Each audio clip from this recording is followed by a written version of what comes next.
ये है औषधीय गुणों से भरपूर 9 तरह की चाय। औषधीय चाय बनाने की विधि और उनसे होने वाले फायदे। 1. काली चाय। पातालकोट अक्सर आना जाना लगा रहता है और यहाँ आदिवासियों के बीच चाय मेहमान नवाजी का एक अहम हिस्सा है।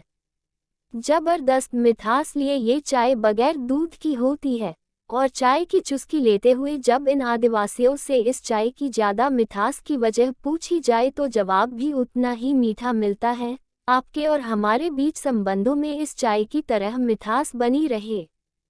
खैर, इस चाय को तैयार करने के लिए 2 कप पानी में 1 चम्मच चाय की पत्ती और 3 चम्मच शक्कर को डालकर उबाला जाता है। जब चाय लगभग 1 कप शेष रह जाती है, इसे उतारकर छान लिया जाता है और परोसा जाता है। हर्बल जानकारों के अनुसार मीठी चाय दिमाग को शांत करने में काफ़ी सक्रिय भूमिका निभाती है, यानी ये तनाव कम करने में मदद करती है।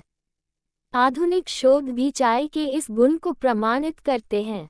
सच ही है, यदि चाय की एक मिठास रिश्तों में इस कदर मजबूती ले आए तो अपने आप हमारे जीवन से तनाव छूमंतर हो जाए। 2. गौती चाय। बुंदेलखंड में आपका आदर सत्कार अक्सर गौती चाय या हरी चाय से किया जाता है। लेमन ग्रास के नाम से प्रचलित इस चाय का स्वरूप एक घास की तरह होता है। हल्की सी नींबू की सुगंध लिए इस चाय की चुस्की गजब की ताजगी ले आती है। लेमन ग्रास की 3 पत्तियों को हथेली पर कुचलकर 2 कप पानी में डाल दिया जाता है और उबाला जाता है। स्वादानुसार शक्कर डालकर इसे तब तक उबाला जाता है जब तक कि यह 1 कप बचे। जो लोग अदरक का स्वाद पसंद करते हैं, वे 1 चुटकी अदरक कुचलकर इसमें डाल सकते हैं। इस चाय में भी दूध का उपयोग नहीं होता है। गौती चाय में कमाल के एंटीऑक्सीडेंट गुण होते हैं और शरीर के अंदर किसी भी प्रकार के संक्रमण को नियंत्रित करने में गौती चाय काफ़ी असरकारक होती है। ये चाय मोटापा कम करने में काफ़ी सक्षम होती है। आधुनिक शोध भी इस तथ्य को प्रमाणित करते दिखाई देती है। हरी चाय वसा कोशिकाओं यानी एडिपोसाइट्स के निर्माण को रोकती है। इसी वजह से दुनिया के अनेक देश गौती चाय को मोटापा कम करने की औषधि के तौर पर देख रहे हैं और इस पर निरंतर शोध जारी है। नई शोध बताती है कि वसा और कोलेस्ट्रॉल को कम करने वाले प्रोटीन काइनेस को क्रियाशील करने में गौती चाय महत्वपूर्ण भूमिका अदा करती है। 3. खट्टी गौती चाय। गौती चाय बनाते समय इसी चाय में संतरे या नींबू के छिलके डाल दिए जाते हैं और कुछ मात्रा नींबू रस भी डाल दी जाती है और फिर परोसी जाती है खट्टी गौती चाय। इस तरह की मेहमानी आप देख सकते हैं मध्य भारत के गोंडवाना क्षेत्र में मूल रूप से गोंड, कोरकू और बैगा जनजातियों के बीच प्रचलित इस चाय के भी गजब के औषधीय गुण हैं। गांव के बुजुर्गों से उनकी लंबी उम्र का राज पूछा जाए तो सीधा जवाब मिलता है, खट्टी गौती चाय। और मजे की बात ये भी है कि सदियों पुराने इस एंटी एजिंग फॉर्मूले को आदिवासी अपनाते रहे हैं और अब आधुनिक विज्ञान इस पर ठप्पा लगाना शुरू कर रहा है। नई शोधें बताती है कि हरी चाय और नींबू का मिश्रण उम्र के पड़ाव की प्रक्रिया को धीमा कर देता है, यानी आप इस चाय का प्रतिदिन सेवन करें तो अपने यौवन को लंबा खींच सकते हैं। 4. मसाला चाय। गुजरात में किसी भी गांव में जाएंगे तो मेहमानी के तौर पर मसाला चाय आपके स्वागत के लिए हमेशा तत्पर रहेगी।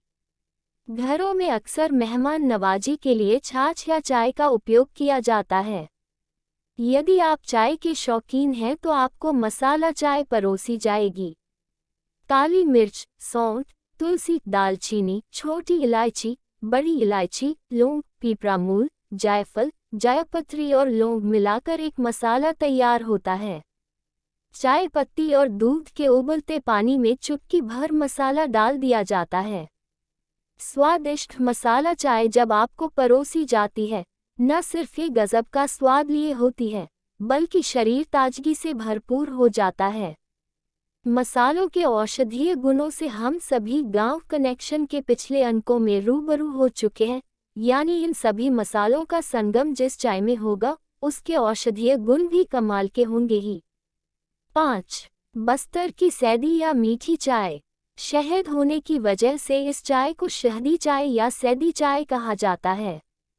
दंतेवाड़ा के किसी दूरस्थ गांव में आप जाइए, आपका स्वागत सैदी चाय से होगा। साधारण चाय पत्ती 2 चम्मच के साथ कुछ मात्रा में शहद लगभग 2 चम्मच और दूध 2 चम्मच डालकर फेंटा जाता है। दूसरी तरफ एक बर्तन में 2 कप पानी को उबाला जाता है। पानी जब उबलने लगे तो इसमें इस फेंटे हुए मिश्रण को डाल दिया जाता है। यदि आवश्यकता हो तो थोड़ी सी मात्रा अदरक की डाल दी जाती है और तैयार हो जाती है सैदी चाय। माना जाता है कि यह चाय शरीर में गजब की स्फूर्ति लाती है। शहद, अदरक और चाय के अपने अपने औषधीय गुण हैं और जब इनका संगम होता है तो ये गजब का टॉनिक बन जाते हैं। 6. धनिया चाय। राजस्थान के काफ़ी हिस्सों में धनिया की चाय स्वास्थ्य सुधार के हिसाब से दी जाती है। लगभग 2 कप पानी में जीरा, धनिया, चाय पत्ती और कुछ मात्रा में सौंफ डालकर करीब 2 मिनट तक खौलाया जाता है। आवश्यकतानुसार शक्कर और अदरक डाल दिया जाता है। कई बार शक्कर की जगह शहद डालकर इसे और भी स्वादिष्ट बनाया जाता है। गले की समस्याओं, अपचन और गैस से त्रस्त लोगों को इस चाय का सेवन कराया जाता है। स्वाद के साथ सेहत भी बेहतर करने वाली इस चाय को धनिया चाय के नाम से जाना जाता है। 7. मुलेठी चाय। सौराष्ट्र में जेठीमा चाय के नाम मशहूर इस चाय को मध्य भारत में मुलेठी चाय के नाम से जाना जाता है। साधारण चाय तैयार करते समय चुटकी भर मात्रा मुलेठी की डाल दी जाए तो चाय में एक नई तरह की खुशबू का संचार होता है और चाय स्वादिष्ट भी लगती है। दमा और सर्दी खांसी से परेशान लोगों को इस चाय को प्रतिदिन दिन में 2 से 3 बार लेना चाहिए। माना जाता है कि मुलेठी के गुणों की वजह से चाय सेहत के हिसाब से अत्यंत लाभकारी होती है। 8. बर्फीली चाय। गर्मियों की तपिश और लू के चपेटों से बचने के लिए पानी में एक नींबू का रस, थोड़ी सी चायपत्ती और लेमन ग्रास डालकर उबाला जाए और ठंडा करके रेफ्रिजरेट किया जाए। जब ये चाय बिल्कुल ठंडी हो जाए तो इसमें बर्फ के कुछ डालकर पिया जाए तो ताजगी के साथ शरीर में ऊर्जा का संचार भी होता है। ये चाय सेहत के लिए भी बेहतर होती है। 9. अनंतमूली चाय। पातालकोट में सर्द दिनों में अक्सर आदिवासी अनंतमूली चाय पीते हैं। अनंतमूल स्वभाव से गर्म प्रकृति का पौधा होता है। इसकी जड़ें निकालकर लगभग 1 ग्राम साफ जड़ पानी में खौलाई जाती है। इसी पानी में थोड़ी सी चाय की पत्तियों को भी डाल दिया जाता है। दमा और सांस की बीमारी से ग्रस्त रोगियों को इसे दिया जाता है। जब ज़्यादा ठंड पड़ती है तो इसी चाय का सेवन सभी लोग करते हैं। माना जाता है कि यह चाय शरीर में गर्मी बनाए रखती है। अनंतमूल का उपयोग करने की वजह से इसे अनंतमूली चाय के नाम से जाना जाता है।